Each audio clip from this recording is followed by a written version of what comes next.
Au cœur de la société. Au cœur de la société est une émission de tous les samedis, préparée en synergie par les radios Inzamba Agatekakawe, Radio RPA Ijwi Wanyagihugu, ainsi que la radio-télévision Renaissance. L'Union européenne a récemment renouvelé les sanctions contre deux hautes autorités du gouvernement burundais.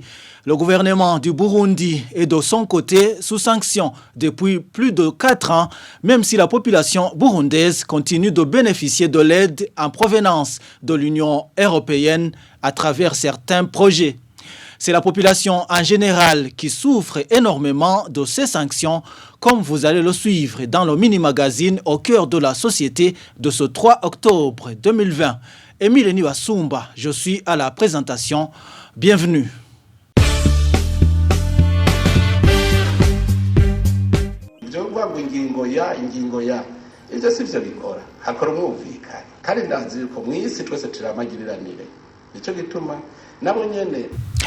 Lors de sa première sortie médiatique après son investiture, le président Évariste Ndayishimiye a dit que les portes étaient toujours ouvertes pour l'Union européenne pour discuter sur la levée des sanctions contre le Burundi.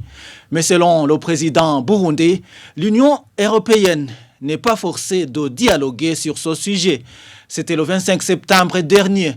Quelques jours plus tard, l'Union européenne a renouvelé les sanctions contre deux officiers de la police burundaise, comme nous le rapporte Bertrand Ngendakuriyo de la radio Inzamba.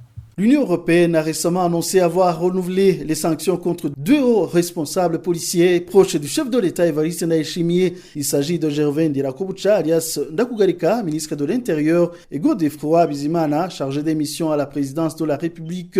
L'Union européenne avait adopté en octobre 2015 des sanctions contre 4 Burundais impliqués dans la répression contre les manifestants qui s'opposaient à un troisième mandat du président Pierre Nkurunziza. Des restrictions en matière de déplacement et en gel des avoirs à l'égard de 4 personnes. Il s'agit de Godefroid Bizimana, Gervais Ndirakobucha alias Ndakugarika, un agent des services de renseignement Mathias Joseph Niyonzima alias Kazungu et le général Léonard Ngendakumana. Au mois de mars en 2016, l'Union européenne n'a pas hésité de suspendre son aide directe au gouvernement burundais. L'Union européenne était le principal donateur du pays et contribuait à hauteur de 20% du budget national. Au Burundi, les ministères de l'Agriculture et de la Santé sont subventionnés respectivement à 80 et 60% par l'aide extérieure. L'aide européenne au Burundi pour la période de 2014-2020 était estimée à 432 millions d'euros. Ce montant allait être reparti de la façon suivante.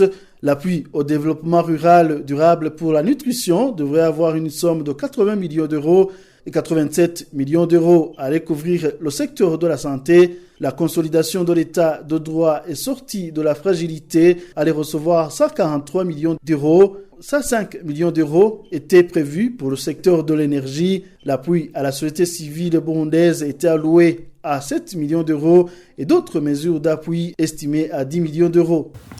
Les sanctions de l'Union européenne ont des conséquences néfastes sur la population en général, selon Patrick Aïchakié, qui a fait les relations internationales. Et bien sûr, ce bas peuple, la population qui est là, qui ne vont pas donc gagner cette aide directe de l'Union européenne dans les différentes activités. Par exemple, je peux dire dans l'éducation, comme ces étudiants qui quittent le Burundi pour aller étudier à l'étranger, en Europe, ils ne vont pas donc gagner ces bourses d'études.